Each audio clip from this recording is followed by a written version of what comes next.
It's spooky season. You You know know what what that that means? means? Fish! No. 20 pumpkins chasing you down at max speed while you're trying to farm just one drop, which they just will not drop. To get yourself in this situation, you're going to want to find yourself in hard mode, and having beaten both the mech bosses for hollowed bars and beaten Plantera to be able to collect ectoplasm from dungeon spirits. If pumpkins haven't started naturally spawning in on their own from Halloween season, you can fetch yourself some pumpkin seeds from the Dryad to grow some yourself. Once you have 30 pumpkins, 5 ectoplasm, and 10 hallowed bars, you can craft the Pumpkin Moon Medallion at your local mithril or orichalcum anvil. Use this medallion at night to initiate the event. Now, you might be wondering, why would I even want to start this event at all? Well, there's a whole lot of options for all the classes to farm this event. We're going to be skipping some pointless vanities, though. For everyone's favorite class, the Summoner, there are some very essential things in this event that they will need. Spooky wood that drops from mobs such as the Splinterlings and Morning wood is used to craft the Spooky armor, which gives 30 defense, 58% damage increase to summons, 4 minion slots, and some movement speed. You will not be progressing without this armor set. I say this to you. The Necromantic scroll that drops from the Morning wood gives you 1 more minion slot and 10 more minion damage. The Raven Staff is a summoner item that is dropped by the Pumpkin and spawns in fairly slow crows that deal pretty decent damage of 55. A solid summoner weapon that I would pick if your enemies aren't moving all that fast. In our modern days of 1.4, we have access to the Dark Harvest, which is a whip dropped from the Pumpkin. It deals a whopping 100 damage and is very fast.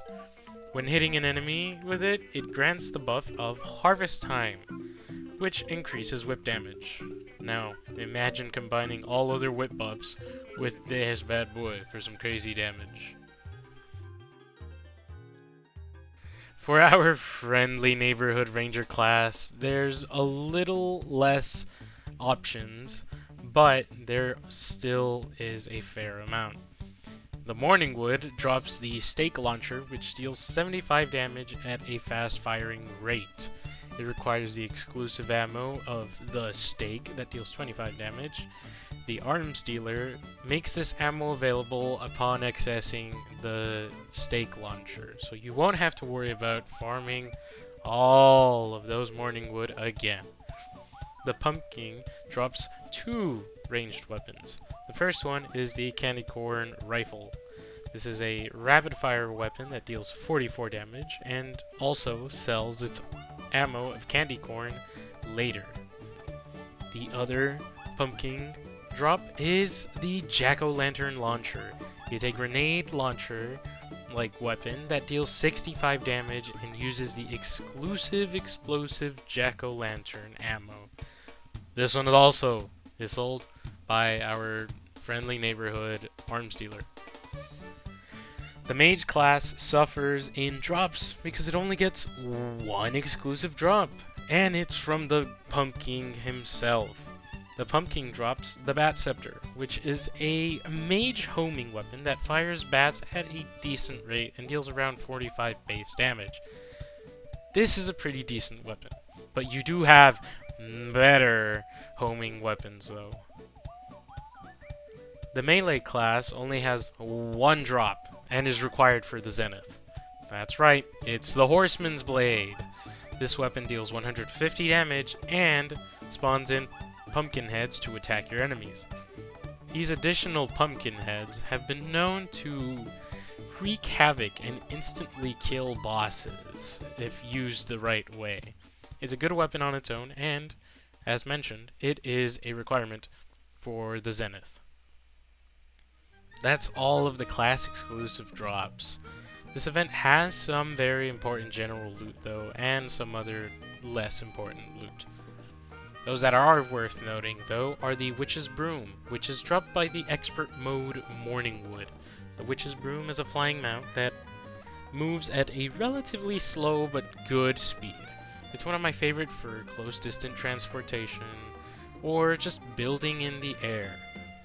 The Hexed Branch is dropped by the Master Mode Morningwood, and is one of my go-to land mounts. It accelerates very quickly and runs at the craziest speeds. It's really good at getting yourself to places and dodging enemy attacks. Besides those two, there's the random loot like the Spooky Hook, Spooky Twig, Cursed Sapling Pet, and that's it for Morningwood. Black Fairy Dust, the Spider Egg, and the Master Mode exclusive Pumpkin Scented Candle from the Pumpkin. That's all of the other general loot. So, I wish you luck in farming the Pumpkin Moon in this spooky Halloween season. I'm going to go get destroyed by an army of pumpkins now.